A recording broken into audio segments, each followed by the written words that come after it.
badala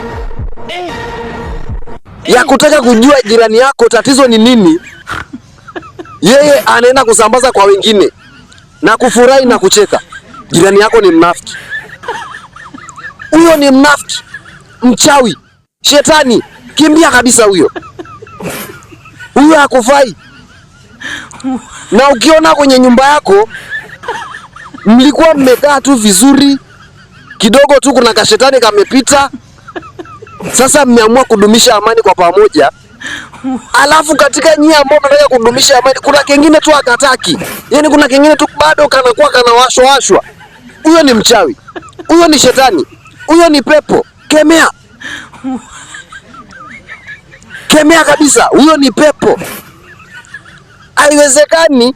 Sisi wengine tumekuwa pamoja, tumekubali kurudisha amani na upendo kama watu wa Mungu. Shetani alipita tu kidogo, Ibilisi kalipita tu kidogo, alafu kuna katoto bado kanazidi kuleta chokochoko.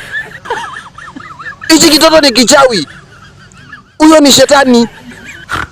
Kemea pepo. Kama kuna msikiti, peleka kaombe dua. Kama kuna kanisa, peleka kakemee pepo. Yani ni kanyaga shetani, kanyaga shetani.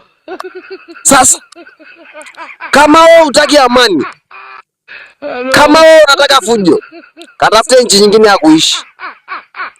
Sisi tumekubali kuwa pamoja kuitaka amani, na amani ndio msingi wa yote.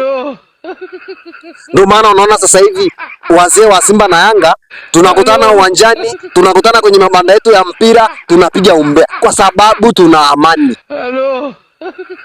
Ndio maana unakuta nimekaa huku nina njaa yangu, naona bora nikamtafuta hata Meseyeki, anaweza akanipa hata jero, niende nikanunua hata kajuisi nipoze njaa, kwa sababu tuna amani. Sasa wewe ambaye unawashwa, umeenda sijui kwa babu yako huko, umeenda sijui kwa mama mkubwa wako huko, unawashwa tu, unasema nyumbani hakuna amani, wakati unajua amani ipo. Wewe ni mchawi, wewe ni shetani. Na kama kuna kanisa huko, kuna msikiti huko, uende msikitini ukaombee dua, au uletwe kanisani ukemee pepo. Kanyaga shetani, kanyaga shetani.